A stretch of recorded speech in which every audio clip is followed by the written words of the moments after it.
I apologize to put you on hold. The president. This morning I sent a budget to Congress for the coming year. It's a budget that reflects the serious challenges facing the country. We're at war. Our economy's lost 7 million jobs over the last 2 years, and our government is deeply in debt after what can only be described as a decade of profligacy. Now, the fact is, 10 years ago, we had a budget surplus of more than $200 billion, with projected surpluses stretching out toward the horizon. Yet over the course of the past 10 years, the previous administration and previous Congresses created an expensive new drug program, passed massive tax cuts for the wealthy, and funded 2 wars without paying for any of it, all of which was compounded by recession and by rising health care costs. As a result, when I first walked through the door, the deficit stood at $1.3 trillion, with projected deficits of $8 trillion over the next decade. Now, if we had taken office during ordinary times, we would have started bringing down these deficits immediately. But 1 year ago, our country was in crisis. We were losing nearly 700,000 jobs each month. The economy was in a free fall, and the financial system was near collapse. Many feared another Great Depression. So we initiated a rescue, and that rescue was not without significant costs. It added to the deficit as well. 1 year later, because of the steps we've taken, we're in a very different place. But we can't simply move beyond this crisis. We have to address the irresponsibility that led to it.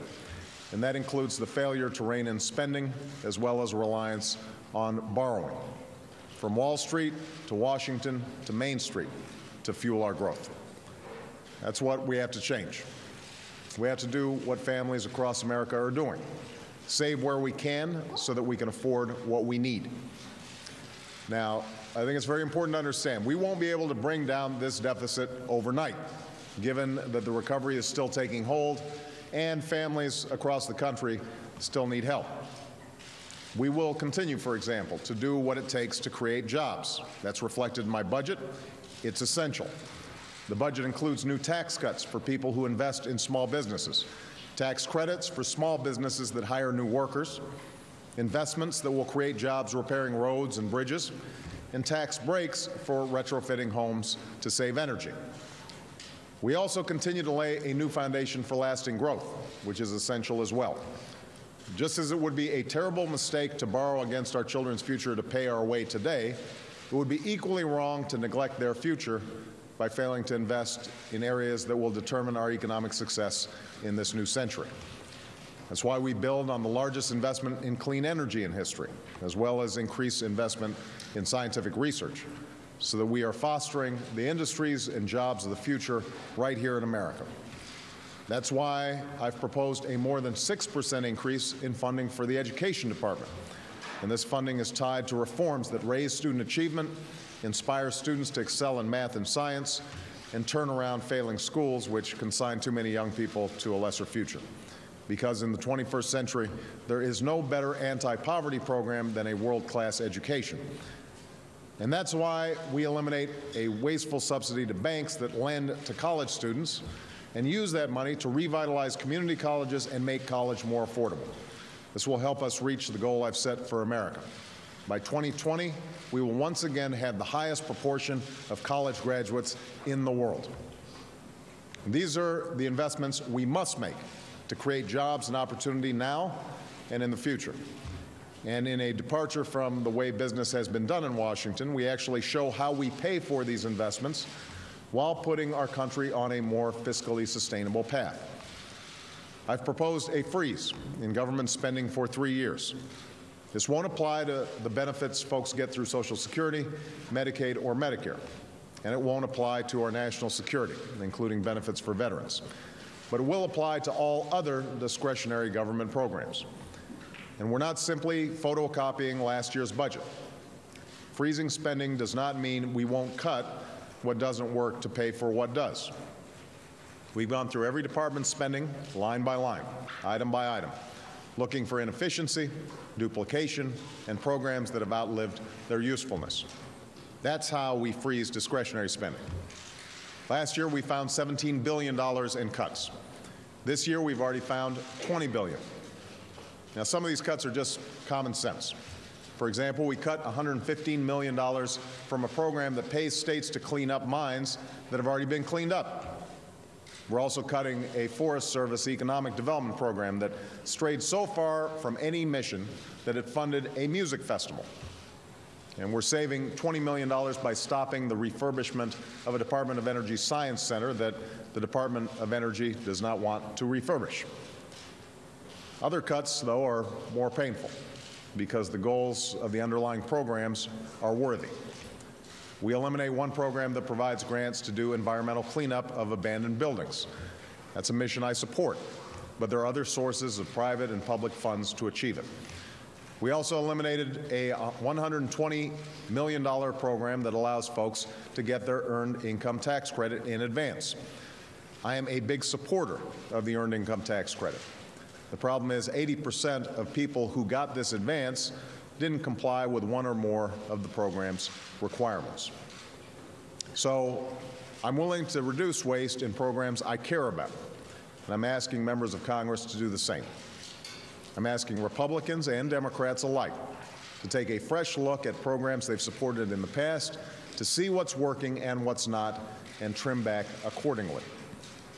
Like any business, we're also looking for ways to get more bang for our buck by promoting innovation and cutting red tape. For example, we consolidate 38 separate education programs into 11.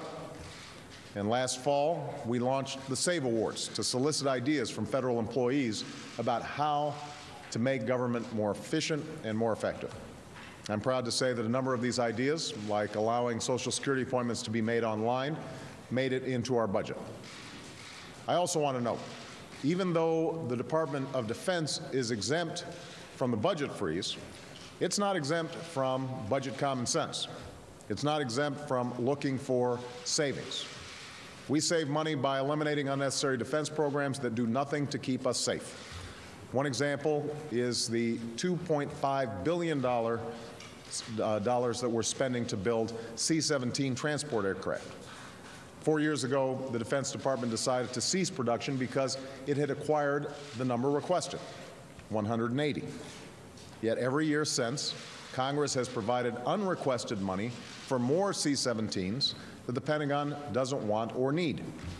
It's waste, pure and simple. And there are other steps we're taking to rein in deficits. I proposed a fee on big banks to pay back taxpayers for the bailout. We're reforming the way contracts are awarded to save taxpayers billions of dollars. And while we extend middle-class tax cuts in this budget, we will not continue costly tax cuts for oil companies, investment fund managers, and those making over $250,000 a year. We just can't afford it. Finally, changing spending as usual depends on changing politics as usual. And that's why I've proposed a bipartisan fiscal commission, a panel of Democrats and Republicans who would hammer out concrete deficit reduction proposals over the medium and long term, but would come up with those answers by a certain deadline. I should point out, by the way, that is an idea that had strong bipartisan support, was originally introduced by Senators Gregg on the Republican side and Conrad on the Democratic side, had a lot of Republican co-sponsors to the idea. I hope that despite the fact that it got voted down in the Senate, that both the Republican leader, Mitch McConnell, and the Republican leader in the House, John Boehner, go ahead and fully embrace what has been a bipartisan idea to get our arms around this budget. That's also why we're restoring pay-as-you-go, a simple rule that says Congress can't spend a dime without cutting a dime elsewhere.